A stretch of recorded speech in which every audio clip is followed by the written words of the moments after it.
Assalamualaikum warahmatullahi wabarakatuh. Saya salah satu dari kelompok 5 mata kuliah Pertekom yang membahas topik tentang sinyal analog dan sinyal digital, akan menjelaskan mengenai pengertian sinyal. Sinyal bisa didefinisikan sebagai suatu besaran spesies yang merupakan fungsi waktu, ruangan, atau beberapa variabel. Sinyal juga adalah kuantitas terukur yang rentang waktunya atau spasial yang bervariasi.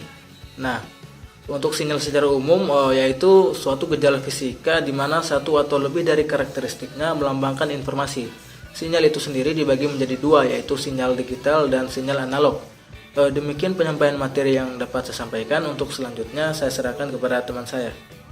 Selanjutnya, sinyal analog. Sinyal analog adalah gelombang elektromagnetik kontinu yang disebar melalui media, tergantung pada spektrumnya. Kelemahan sinyal analog. Pengirim signal analog dapat dianalogikan mengirim air lewat pipa. Aliran pipa kehilangan tenaganya saat disalurkan melalui sebuah pipa. Semakin jauh pipa, semakin banyak tenaga yang berkurang dan aliran semakin lemah. Demikian pula signal analog akan menjadi lemah setelah melewati jarak yang jauh.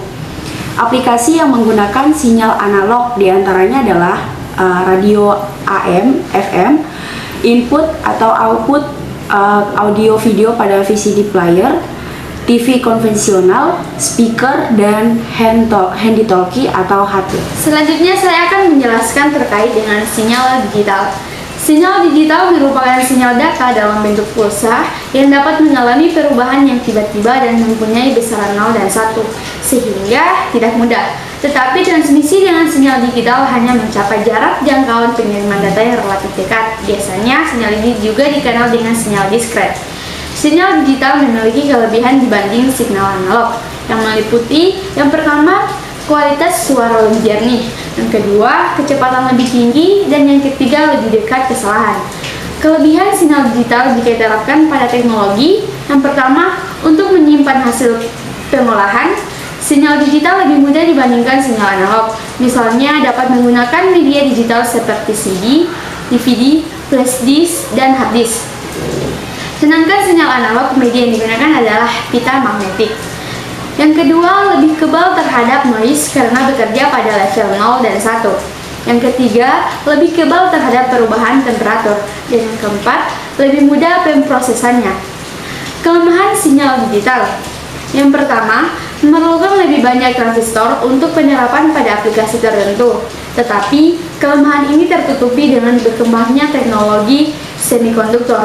Dengan teknologi FLSI atau WLC, puluhan juta transistor dapat dikemas dengan wafer yang ukurannya tidak lebih dari 1 cm.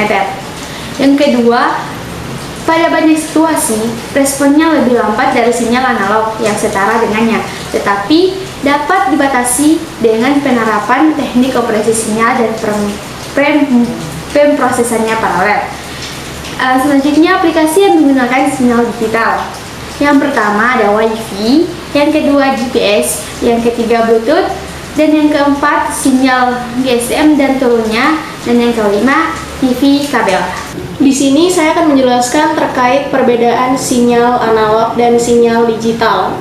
Perbedaan dari sinyal analog dan digital salah satunya adalah bentuk gelombang sinyalnya. Sinyal analog mempunyai bentuk sinus atau setengah lingkaran, sedangkan sinyal digital mempunyai bentuk gelombang persegi atau kotak. Sinyal analog juga dirancang untuk suara, tidak efisiensi untuk data, banyak terdapat noise dan rentan kesalahan, kecepatannya relatif rendah, overheat tinggi, dan setiap sinyal analog dapat dikonversi ke bentuk digital. Sedangkan sinyal digital itu dirancang untuk data dan suara, informasi discrete level atau berlainan, kecepatan tinggi, overheat rendah, dan setiap sinyal digital dapat dikonversi ke analog. Yang terakhir, saya akan menjelaskan tentang transmisi analog dan transmisi digital. Transmisi analog adalah suatu upaya mentransmisi sinyal analog tanpa memperhatikan muatannya. Sinyal-sinyal dapat mewakili data analog atau data digital. Untuk jarak yang jauh, dipakai amplifier yang akan menambah kekuatan sinyal sehingga menghasilkan distorsi atau penyimpangan yang terbatas. Berikut adalah beberapa tipe dari transmisi analog. Yang pertama, sinyal analog dipancarkan tanpa melihat isi. Yang kedua, dapat berupa data digital dan analog.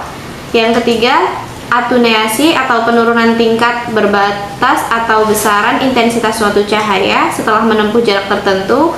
Kemudian yang keempat, menggunakan amplifier untuk sinyal bus atau tambahan. Yang kelima, memperkuat noise. Kemudian, transmisi digital. Transmisi digital adalah transmisi yang berhubungan dengan muatan dari sinyal. Untuk mencapai jarak yang jauh, dipakai repeater atau pengulang yang menghasilkan sinyal sebagai 1 atau 0 sehingga tidak terjadi distorsi. Sekian presentasi dari kelompok 5. Jika ada kurangnya mohon dimaafkan. Terima kasih. Wassalamualaikum warahmatullahi wabarakatuh.